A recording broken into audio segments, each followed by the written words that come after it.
नमस्कार, आप देख रहे हैं PNN news India. PM Shri मध्य विद्यालय धनवार में साइबर सुरक्षा व मानवाधिकार जागरूकता कार्यक्रम। धनवार में पीएम श्री मध्य विद्यालय में बुधवार को मानवाधिकार आपके द्वार अभियान के तहत साइबर सुरक्षा, डिजिटल जागरूकता और मानवाधिकार पर कार्यक्रम आयोजित किया गया। NHRCCB एवं NALSA के संयुक्त तत्वाधान में आयोजित कार्यक्रम में LDM गिरिडीह अमित कुमार चौधरी ने विद्यार्थियों को OTP, ATM पिन, पासवर्ड और बैंकिंग जानकारी साझा करने की सलाह दी। PLB अरविंद कुमार ने मानवाधिकार व निःशुल्क विविध सहायता की जानकारी दी। तकनीकी सत्र में सुरक्षित पासवर्ड, 2 फैक्टर ऑथेंटिकेशन और सोशल मीडिया सुरक्षा के उपाय बताए गए। अंत में क्विज प्रतियोगिता के आयोजन कर विजेता प्रतिभागियों को पुरस्कृत किया गया। बने रहिए हमारे साथ और देखते रहिए PNN न्यूज इंडिया।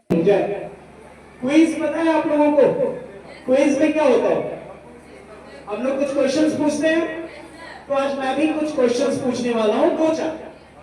अगर आपने आंसर दिया then you will get the prize, है ना? लेकिन एक चीज मैं आपको बताऊंगा कि आप लोगों को अपनी जगह पे बैठे रहना है। जो प्रश्न मैं पूछने वाला हूं, if you know the answer, अगर आपको आंसर आता है तो अपनी जगह पे खड़े हो जाइए। मैं स्वयं आ जाऊंगा आपके पास माइक लेकर, किसी एक बच्चे से मैं पूछूंगा, अगर उनका आंसर सही हो गया तो you will get the prize. Ready? करने में लगेगा पक्का? तो चलिए एक कानून की ओर प्रकाश डालूंगा जिसका नाम है सूचना अधिकार अधिनियम 2005।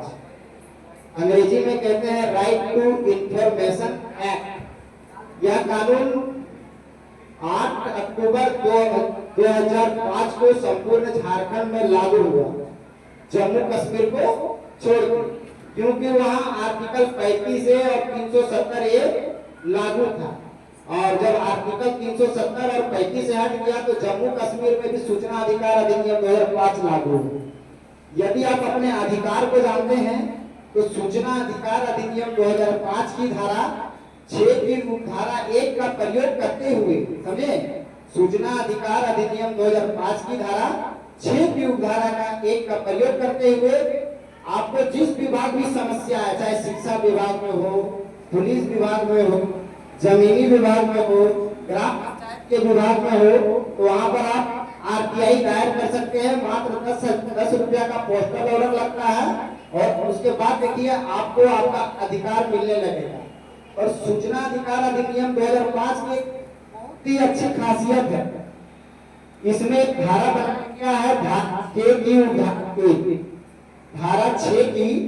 धारा 3 में यह नियम है, यदि आप मान लीजिए कि आपको ब्लॉक में काम है, ठीक है, ब्लॉक में काम है और आप ब्लॉक नहीं जा पाते, इसमें उम्र का भी कोई सीमा नहीं है कि आप छोटा है कि बड़ा है, सब मान सकता है। आप भी मान सकते हैं क्योंकि आप लोग भी टैक्स देते हैं। एक चॉकलेट खरीदते हैं ना, तो उसमें भी टैक्स लगा हुआ है।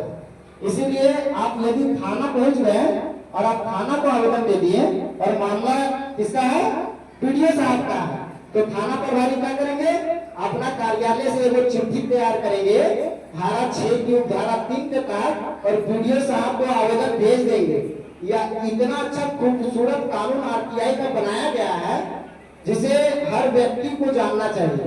और शायद आप अभी 8वीं कक्षा में हैं, तो पहले जब मैं छोटा था तो हमारे विद्यालय में 8वीं 9वीं कक्षा में सूचना अधिकार अधिनियम 2005 का एक लेसन होता था, ज्यादा लंबा चौड़ा नहीं होता था, छोटा सा होता था। हो सकता है कि आप लोग भी जानते हो, यदि नहीं जानते हैं तो आज सभी को अपने गार्जियन का मोबाइल यूज करते हैं कि नहीं? जो बच्चे करते हैं हाथ उठाइएगा, देखिए सभी बच्चे करते हैं। अपने माता पिता, भाई बहन, किसी का तो मोबाइल आप यूज करते हैं ना? तो आज आपको क्या करना है, यदि आप दिमाग में नोट कर लीजिए और कॉपी कलम है तो लिख लीजिए, कलम है तो लिख लीजिए। आपको आर्टिकल 19 सर्च मारना है। क्या सर्च मारना है? आर्टिकल 19 सर्च मारना है। और दूसरा नंबर सर्च मारना है RTI। क्या मारना है? जिसको क्या कहते हैं, राइट टू इंफॉर्मेशन, सूचना का अधिकार। यदि आप सूचना के अधिकार को जान जाइएगा, समझ रहे ना मेरी बात को, तो जितने भी करप्शन करने वाले लोग हैं आपसे दूर भागेंगे और आपका काम यूं चुटकियों में हो जाएगा।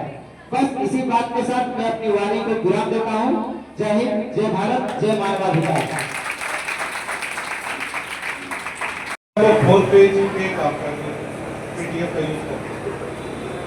तो विभिन्न लोगों ने आपको, हमारे लोगों ने बताया कि हम लोग ओटीपी किसी को देते हैं तो पैसा देने के समय देना पड़ता है, लेने के समय नहीं देने की जरूरत है, ठीक है ना।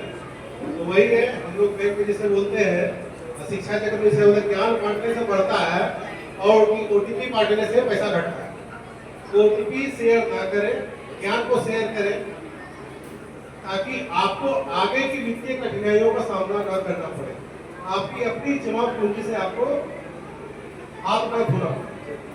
देखिए, साइबर फ्रॉड जो होता है बहुत तरीके से होता है। एक तो लोगों का फोन पे आता है, दूसरा मैं आप बताता हूँ, वो डिजिटल साइबर फ्रॉड होता है।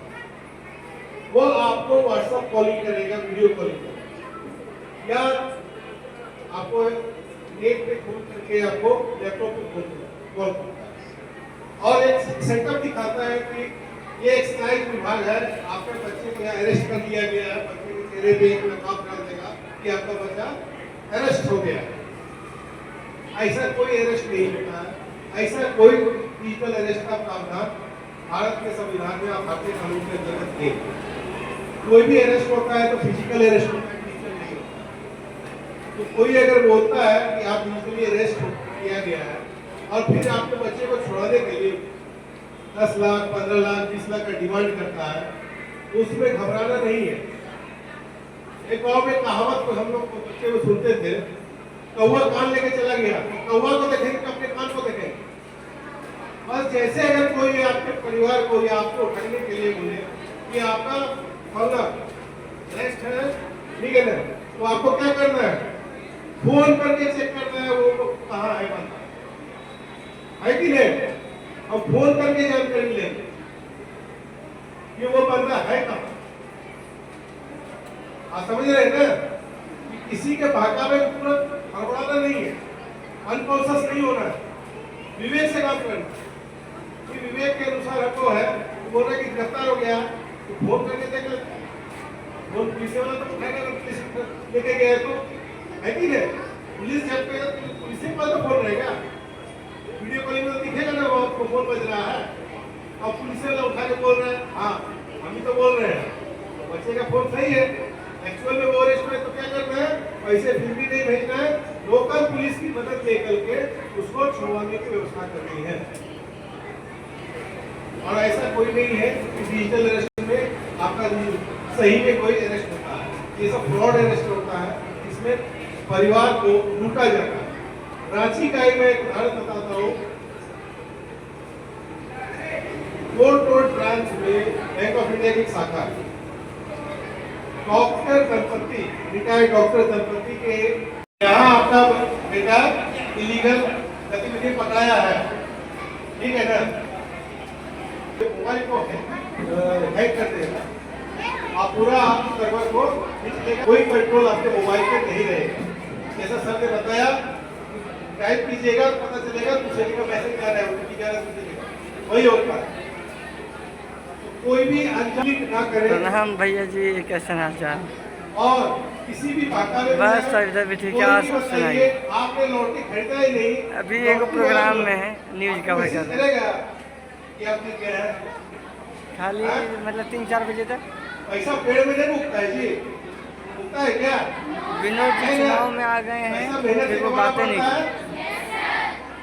तो फोन लगाए 3-4 बार, रिस्पॉन्स नहीं दिए। बोले थे कि कर देंगे, वो सब भेज दिए थे, फिर कोई रिस्पॉन्स ही नहीं दिए। तो शाम तक लगाते हैं, मतलब 3-4 बजे तक। उसमें नहीं जाएंगे, आपके बच्चे हैं तो मेहनत से ही पैसे का अर्निंग होता है, कमाई होता है। हाँ, तो अपने मेहनत के पैसे को बचाने के लिए जितनी सावधानियां आपको लेनी है वो लेंगे। तो इसीलिए हमको लगा घर में आके किसी बैठ को गया है। यूपीआई नहीं दीजिए, आपका हाँ गलत यूज भी किया जा सकता है हाँ यूपीआई। हाँ उछाल आगे से ऐसे मान के चलिए इलेक्शन के दौरान तब ब्लैक मनी, काला धन, काला धन होते हैं ना, सब खत्म।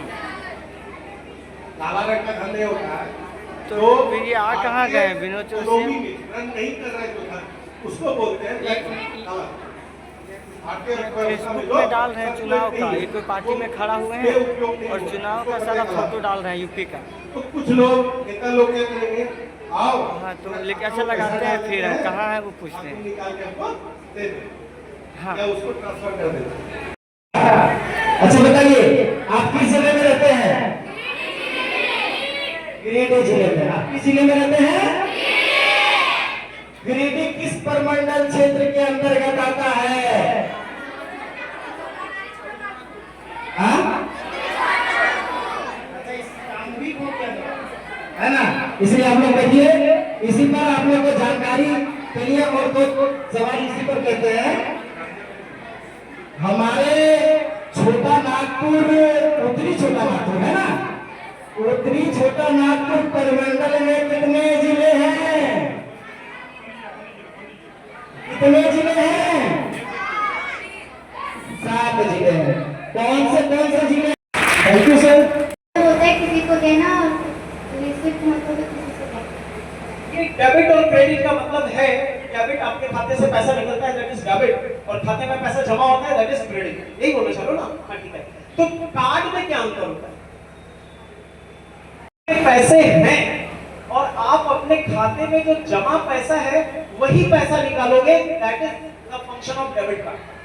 और क्रेडिट कार्ड का मतलब ये हुआ कि बैंक आपको उधार देती है कुछ पैसा, जितने का वो क्रेडिट कार्ड रहेगा ना उतना पैसा बैंक आपको उधार देती है कि तुम्हारे पास पैसा नहीं है, कोई बात नहीं, हमसे ले लो, लेकिन इतना दिन के अंदर जमा कर देना, नहीं तो ब्याज देना पड़ेगा। समझ में आया? तो डेबिट कार्ड आप तभी यूज कर सकते हैं जब आपके अपने खाते में पैसे हो। खाता में पैसा रहेगा